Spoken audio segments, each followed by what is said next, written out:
Hey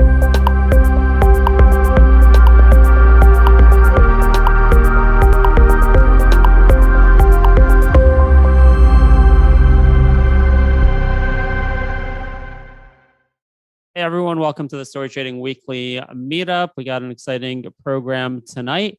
We're going to have an update on SMSI earnings, but first we're going to go through a bunch of macroeconomic stuff and continue the conversation we've been having the last 2 weeks on the Ukraine war and how to profit from that.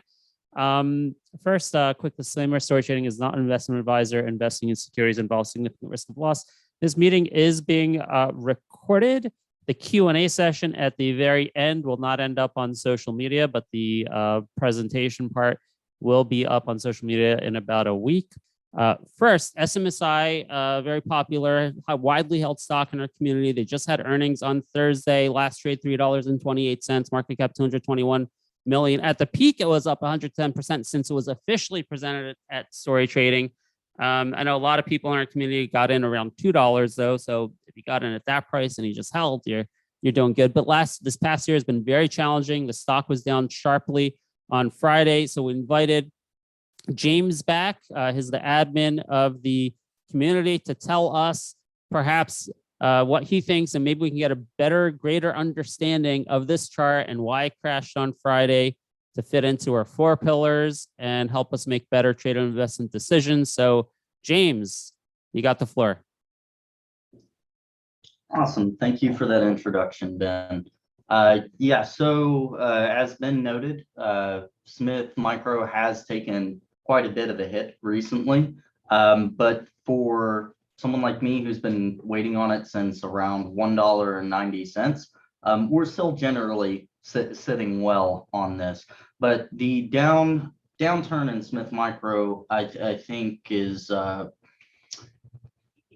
noteworthy, but I think what really pushed that was the downgrading in the analyst estimates for the 1-year price targets is what I think really caused that. Because as far as the underlying story behind Smith Micro goes, it's just the same as it always was, with the exception that we have further confirmation on launch dates, which I'll get into in just a moment. But I mean, as far as where we're at now and where the price is, we know more than we ever have.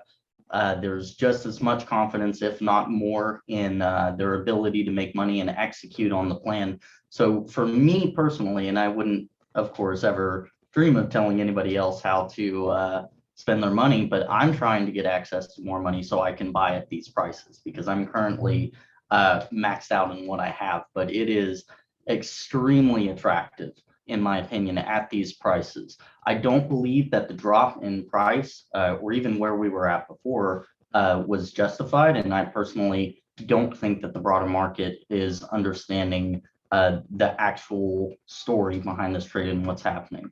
So as I mentioned before, we are set to launch on the conference call. They said they're basically just standing by for support, waiting for them to hit the button. And they quote unquote should launch within the next couple of weeks, end quote. That information comports to what our community has gathered as far as independent research and data gathering.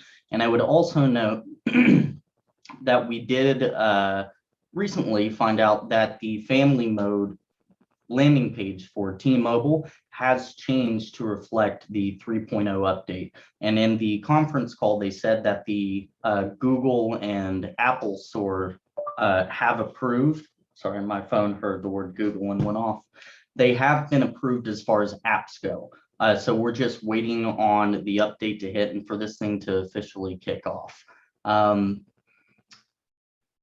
Let's see, I'm going through my notes here to see what else was really noteworthy. In the conference call, they did state that Q1 of this year should be the maximum burn rate for Smith Micro. Next quarter should see a slight uplift. It's possible that they're sandbagging their own estimates in order to be conservative, but I would expect things to really start to kick off and ramp up around Q3 onward. So it's great that we're just on a ramp and we're about to go way, way up, because they have confirmed, of course, that they are already have contracts with all the major carriers. And I would also note that in their investor relations page for their kits, investors kits, they changed one of the slides to actually have an investment thesis, which I thought was really cool. And they did confirm that these are contracts. They're not gentlemen's handshakes or anything like that. This is going to happen. And they also noted that there's an increased urgency from carrier customers to accelerate migration efforts so that they can offer family safety. So there's been an uptick in urgency for them to get this done, which I would imagine if T-Mobile's launching, AT&T and Verizon are going to want to follow suit very soon, so they're not missing out on a potential money train. It was noted, the delays that we've experienced seem to be indicative of them wanting to have a good product whenever it releases that's devoid of any bugs or anything that might irritate the consumer and damage consumer confidence. So with what we've seen thus far, that is of course a risk, but I don't think it's a very likely or probable risk that consumer confidence in the product is going to be harmed. And let me see if I have anything else really important that I wanted to talk about before I hand it over to you, Ben, for questions. Yeah, I think that should be it. The bottom line of it is the story hasn't changed. We have more benchmarks and transparency as far as what's going on, and the price is, I believe, right at a 2-year low, which makes this a very exciting time. Awesome. All right. So I'm going to ask a couple questions because I'm not as familiar with the story as I used to be. So T-Mobile, we're talking about a few weeks from now. They mentioned on the conference call. What's this? That's for SafePath 2.0, right? That's for the new SafePath. So what's the status with Verizon and AT&T in regards to SafePath 2.0? As far as AT&T, from my understanding, we still don't know too much other than they seem to be lumped up with Verizon as far as when the management speaks about them, as far as their launch dates. They did say that T-Mobile will act as the blueprint or the launching pad for the others. So how they execute this is going to affect Verizon and AT&T. And they had also talked at length on the call about their sales and marketing and the strategies that they've done to, campaign awareness and all of that. So I know that Verizon, they actually have had advertisements for their product already hit the stores on their first round. So things seem to be happening at Verizon, and we can expect more, but AT&T is, for all intents and purposes, kind of just a black box that's lumped next to Verizon. So are there any channel checks in terms of app rankings we can look at yet, showing any progress with Verizon, or how do you expect that to go with T-Mobile? Because that's the thing I remember back in the day where a lot of us profited really well. It was because we saw those app rankings coming in and we're kind of able to predict that the quarter was going to be really good. So any sign of that, or when do you expect that to really start showing? So as far as the community goes, I would expect them to really start doing channel checks once it launches. However, there's someone that I talk to fairly regularly that is a manager at one of the stores who, how to say this, who offered to let me know whenever they get the training slides. I tried to make contact with them before, but they were out due to a family emergency. But if this does indeed start to launch at the end of the month, I would expect the training slides, if they haven't already, to hit very, very soon to the stores. Okay, but you mentioned Verizon is, I wasn't clear on Verizon. Is Verizon already have a product with SafePath 2.0 or not yet?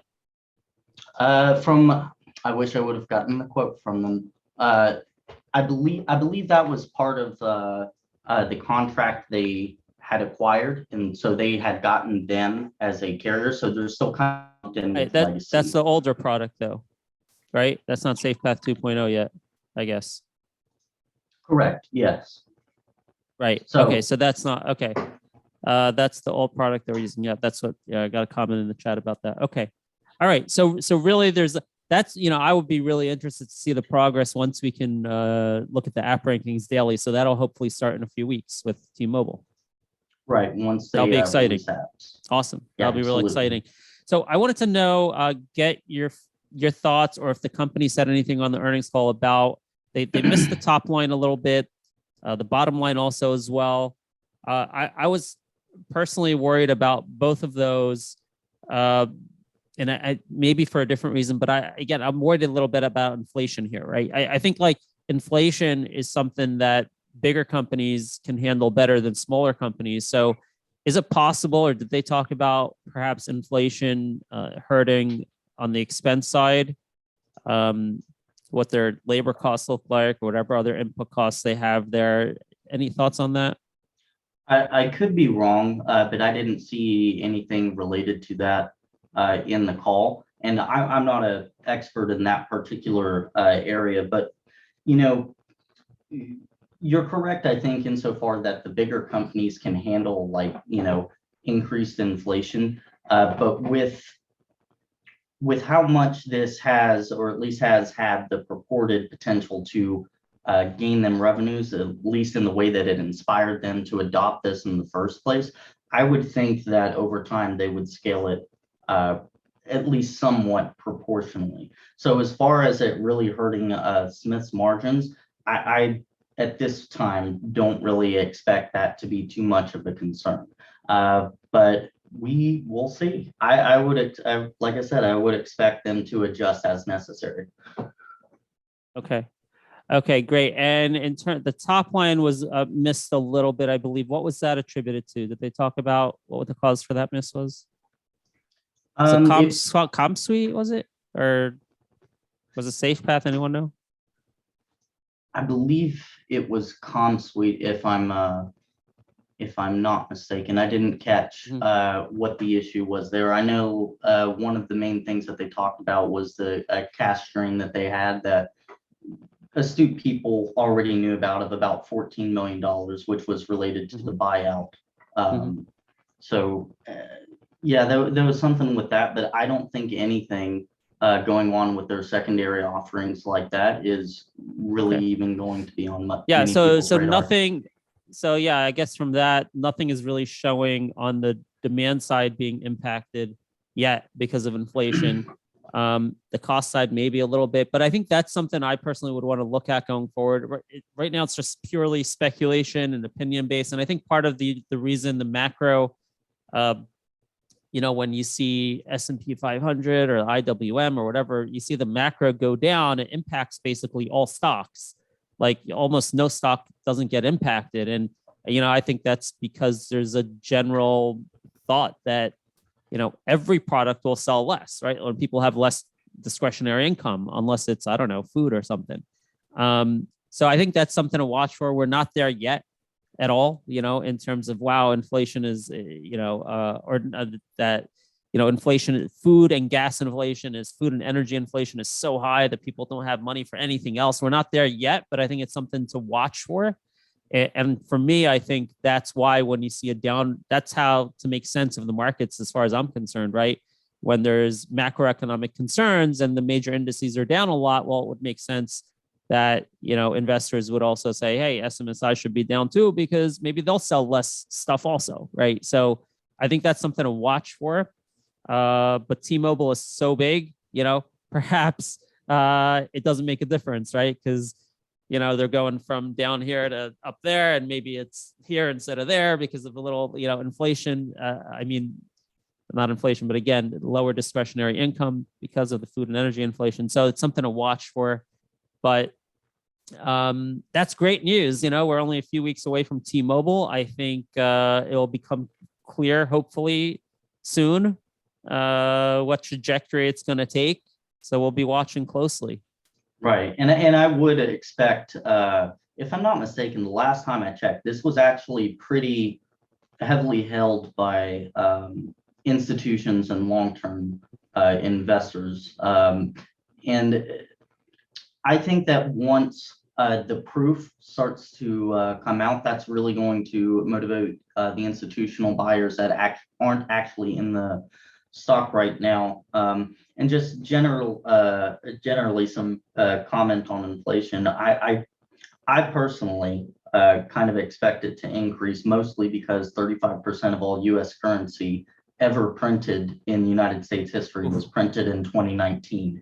Yeah. And I suspect a good bit of that was done in support of the stimulus payments. And generally speaking, again, I'm not an expert economist.